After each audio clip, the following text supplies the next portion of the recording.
décadas de destierro y desunión, 30 años de duro exilio, de extranjero domicilio, qué pena de son que canta, errante generación. Saludos amigos de Cuba y su historia, parte de la programación en español de la WLRN, Canal 17, Televisión Pública.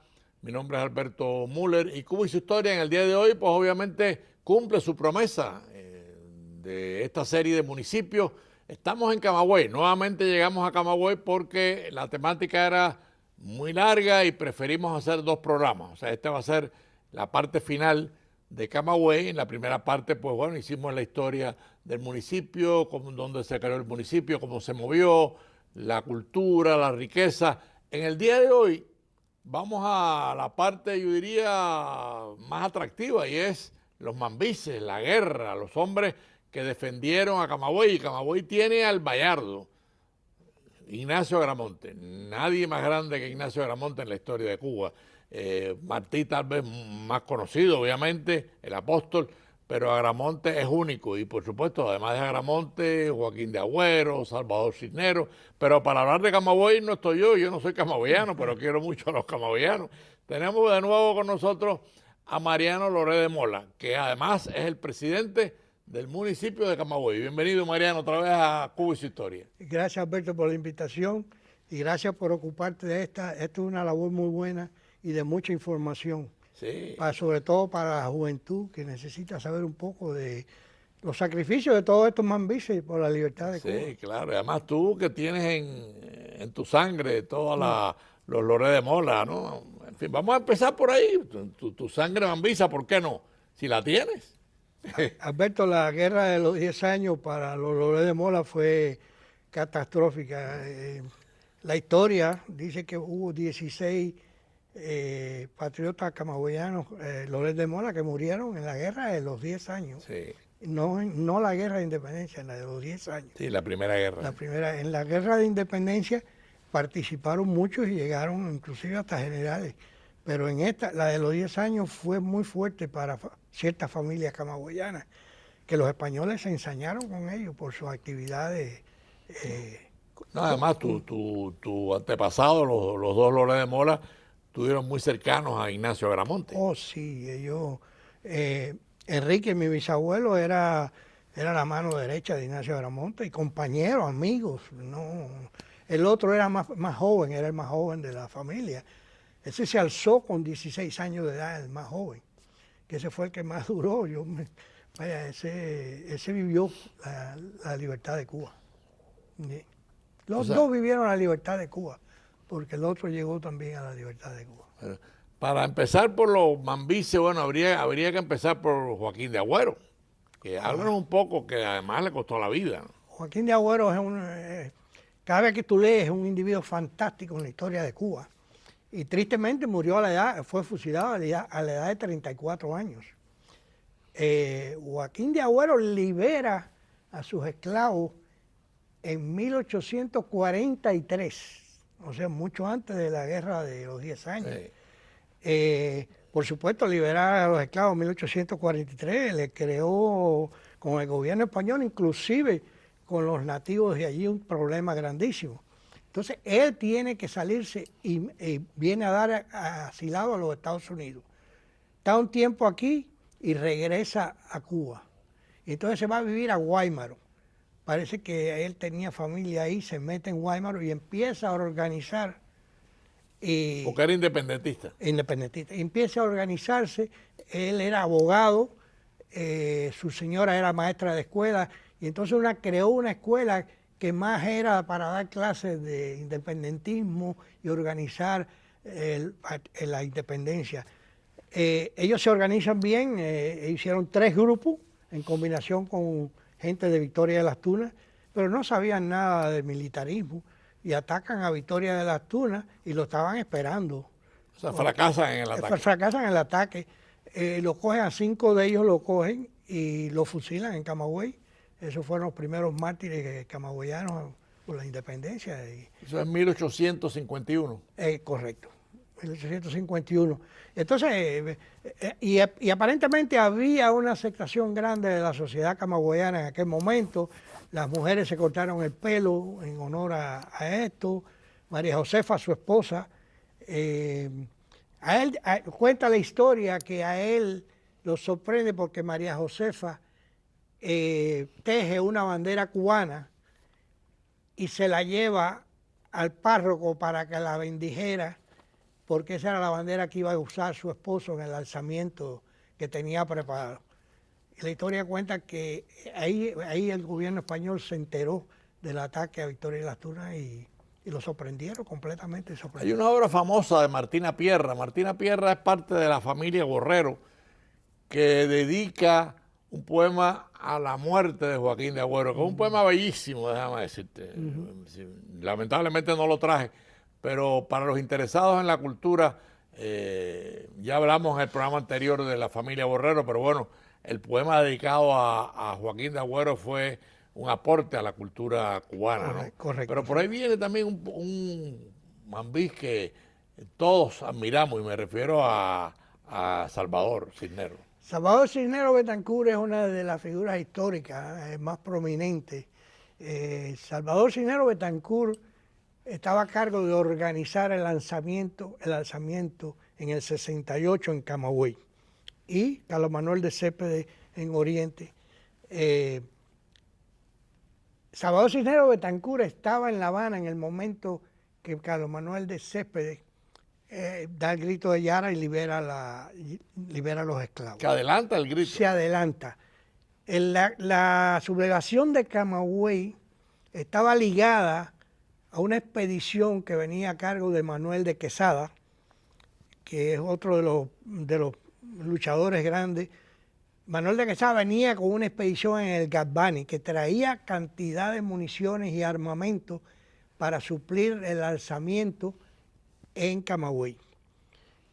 Al adelantarse Carlos Manuel de Céspedes, ellos tienen que lanzarse. Y entonces se lanzan en las Clavellinas, un grupo de 76 individuos. El alzamiento de las Clavellinas. El alzamiento de las Clavellinas que da el inicio de la guerra de los 10 años en Camagüey. Porque mucha gente confunde esto con el lanzamiento en Minas. En Minas no hubo tal lanzamiento. En Minas hubo un grupo que se iba a levantar, pero quería entrar en negociaciones con los españoles para conseguir ciertas prebendas para el gobierno, para un gobierno cubano. Y llega Ignacio Gramonte y le dice, aquí no hay negociación posible. Aquí estamos alzados todo el mundo y esta es guerra de ahora en adelante. Y ahí se acabó el alzamiento de Minas, se acabó ahí y se integraron todos a lo que Salvador Cisneros Betancur organizó. Ese fue el hombre que organizó a los 76 individuos con la primera. Y organizó lo del Galvani, que vino con Manuel de Quesada, que después es el primer general en jefe nominado para dirigir las tropas cubanas, porque él había peleado en la guerra en México y había llegado al grado de general en México. O sea, su conocimiento militar era muy superior al resto de los camagüeyanos, ¿no? Sí, tiene una historia en México con Benito Juárez. Con Juárez. Y llegó a ser general en la guerra mexicana. Después él representaba al gobierno de Cuba en el exilio. Y cosas. La hermana de él se casa con Carlos Manuel de Céspedes. O sea que hay ahí una liga. Pero ahí hay una figura en Camagüey que realza, y me refiero a Ignacio Gramonte. Háblanos un poco de Ignacio Gramonte, porque después Ignacio Gramonte tiene el famoso rescate de Sanguilí, que se convierte en una página heroica única en la historia cubana. Sí, el rescate de Sanguilí, para que te hagas una idea, fueron 35 hombres montados a caballo que atacaron una tropa de una columna española de 120 soldados.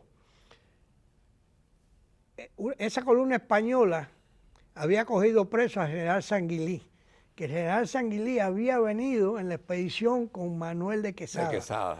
y estaba herido. Y era muy amigo de Agramonte. Muy amigo de Agramonte, del grupo ese. Y él estaba herido y van a atender si le iban a lavar la ropa y qué sé yo. Entonces, la columna española recibe la información, se mete, lo coge preso, y lo cogen preso.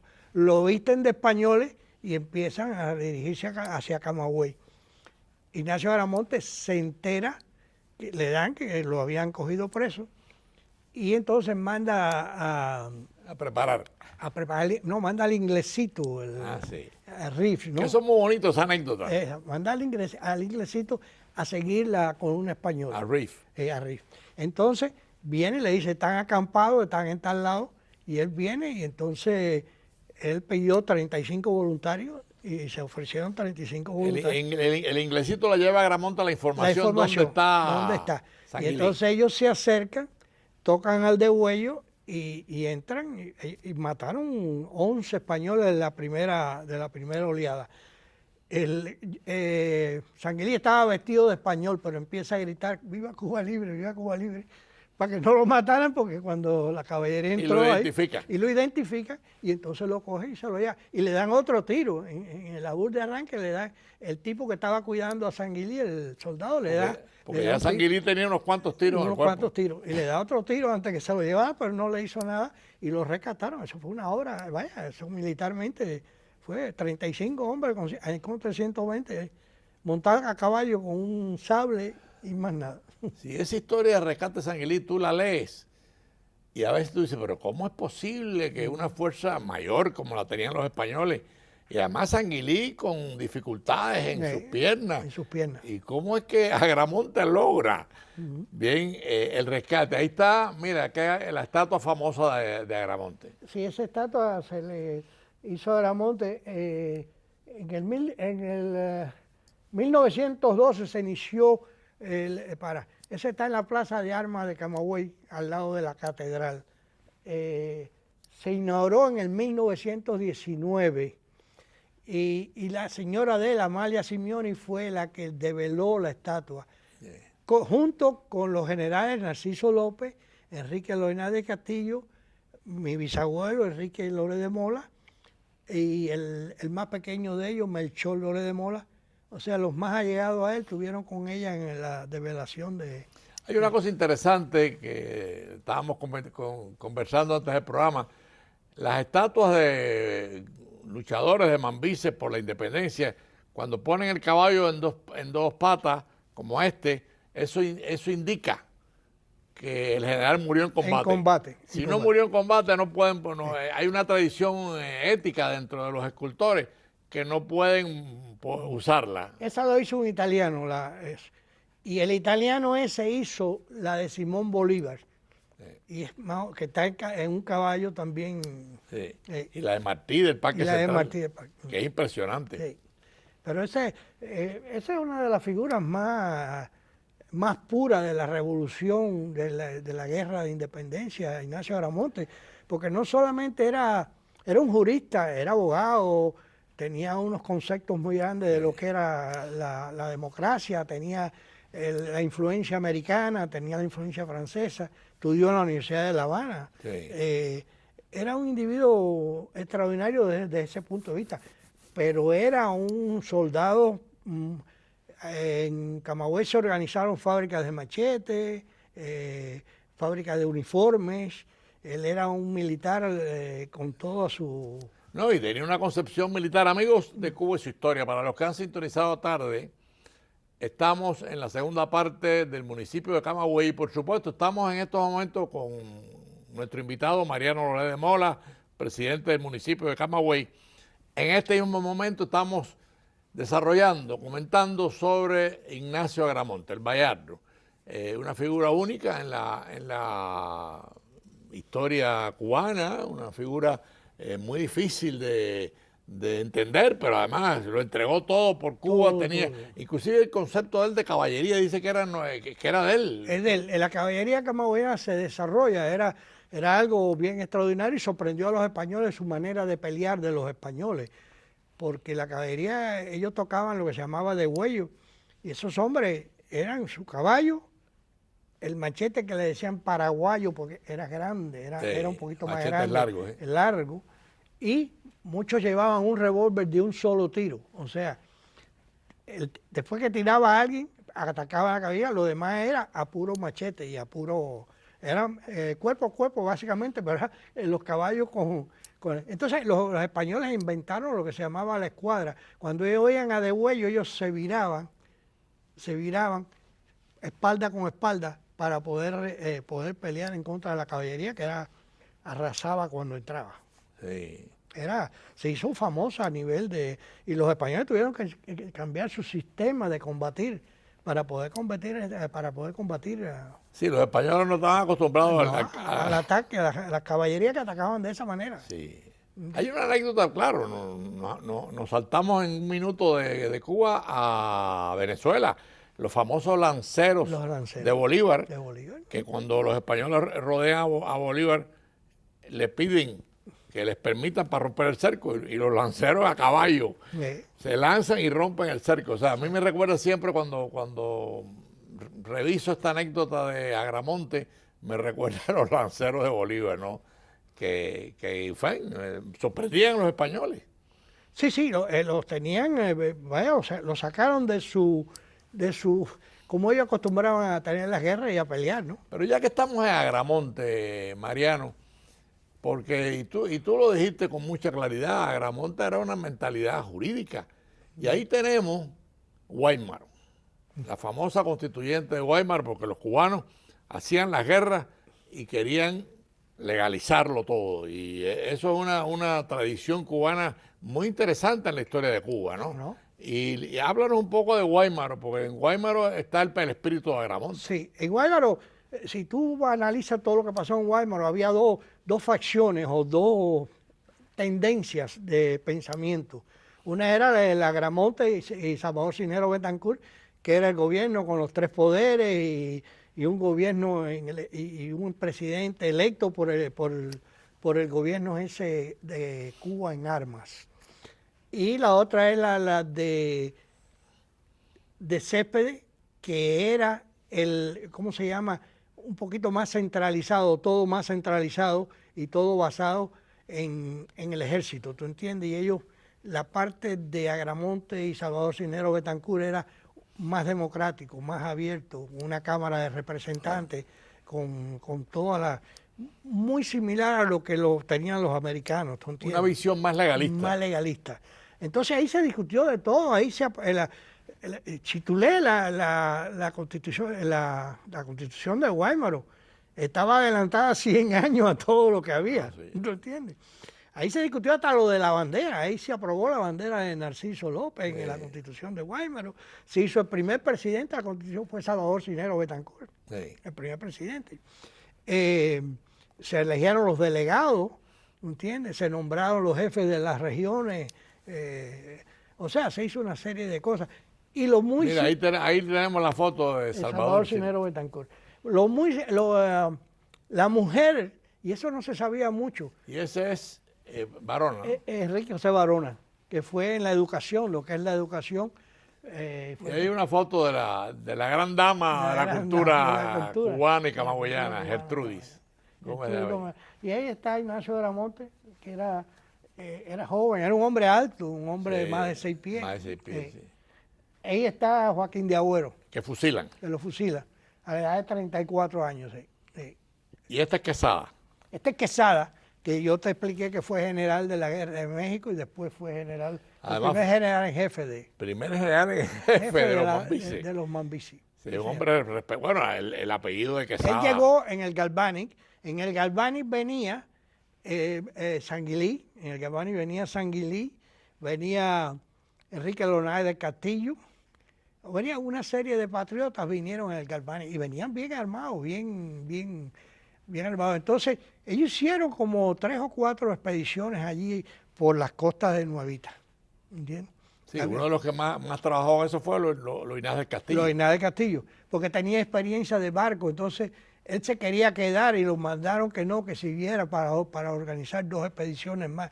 Que hay una anécdota grandísima. Después de la guerra de los 10 años, Luis Hernández Castillo se va para los Estados Unidos y empieza a trabajar con una compañía. Y esa compañía era la compañía de los tranvías, y los que estaban implementando tranvías y llevando tranvías. Y fueron los que trajeron los tranvías a La Habana y trae los tranvías a Camagüey, que fue el segundo lugar de la isla. Y trae 6 tranvías a Camagüey, los primeros tranvías que llegaron. Pero qué curioso, hay una anécdota con la guerra. Así con que, la guerra. Sí. Él había peleado en la guerra de los 10 años, pero él seguía envuelto y después siguió envuelto en la guerra del 95. Y cuenta la historia que esos tranvías traían armas debajo de los asientos y debajo, venían los tranvías, venían llenos de cargamentos de armas. Mira tú. Y entonces los tranvías, suspendieron todos los tranvías en Camagüey, suspendidos durante la guerra de independencia, y vuelven a aparecer en el 1900 algo. Sí, aparece con la República. Sí, aparecen con la República, correcto. Pero ese fue Enrique Luis Hernández Castillo.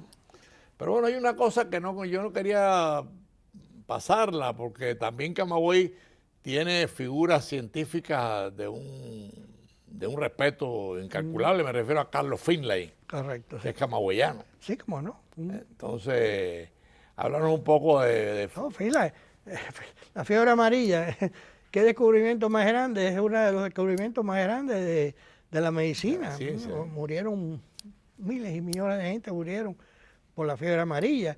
Y él había hecho unos estudios que, si tú te acuerdas de esto, inclusive esos estudios se probaron en el Colegio de Belén, con jesuitas y empleados del Colegio de Belén, porque él fue médico del Colegio de Belén también. Finlay. Y ahí se probaron, se hicieron experimentos. Cuando viene el ejército americano, que venía Walter Reed acepta toda la teoría de él, del mosquito, del transmisor, lo lleva, lo presenta Walter Reed a la Asociación Médica Mundial, y ahí es donde empieza todo para combatir una figura universal, no solamente cubana. No solamente cubana. Bueno, ¿qué nos queda? Porque estamos ya en la fase final del programa.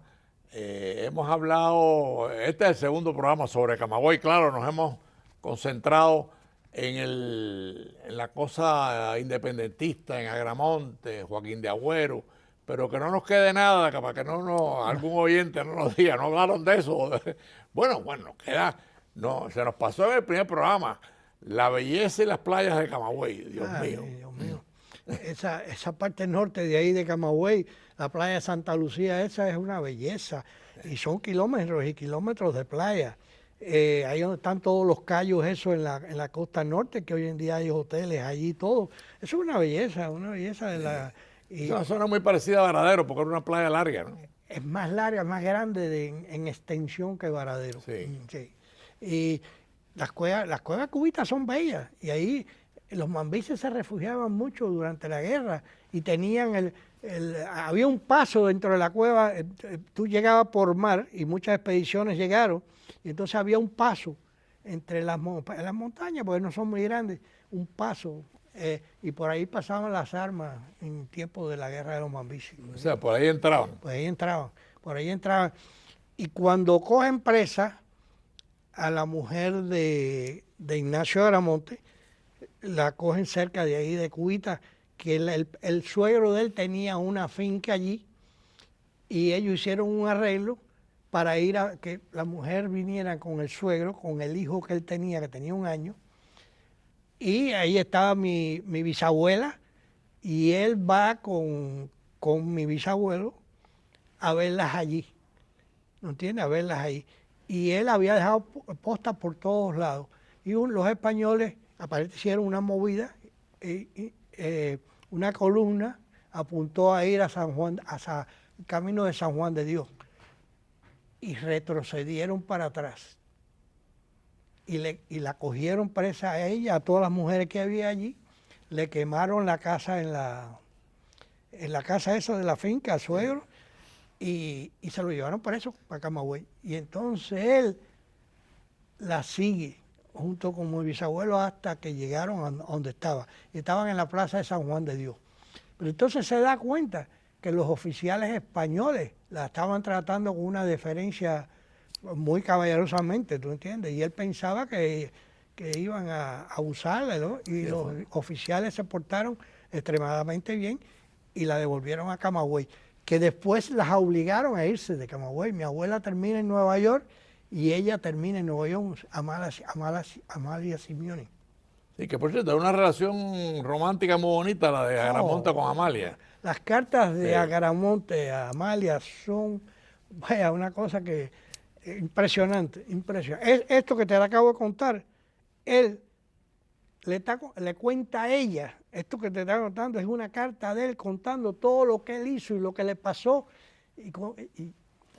Vaya, una cosa fantástica. Sí, es una relación era una pareja, matrimonio, sí, pero que todo el mundo reconoce la virtud de esa relación, ¿no? Sí. Inclusive cuando ella la coge en presa, que la envían para el exterior, Agramonte sufre mucho, ¿no? Porque se queda sin... Sí. La mandaron a todas esas mujeres, se fueron. La mandaron, no, la forzaron a un exilio, ¿tú entiendes? Sí. Y ellas fueron porque había que ver que ellas eran hijas de españoles. Claro. ¿Me entiendes? Amalia Simeoni era hija de españoles. Mi bisabuela era hijo de un español que no podía ver a mí. Hasta que después de la guerra volvieron otra vez. Entendieron la cosa. Pero bueno, ahí nos queda la figura de Agramonte como ejemplo, Mariano, para la historia cubana que está tan complicada en estos momentos por el comunismo, en fin. Agramonte se convierte, igual que Martí, en figuras cimeras a imitar.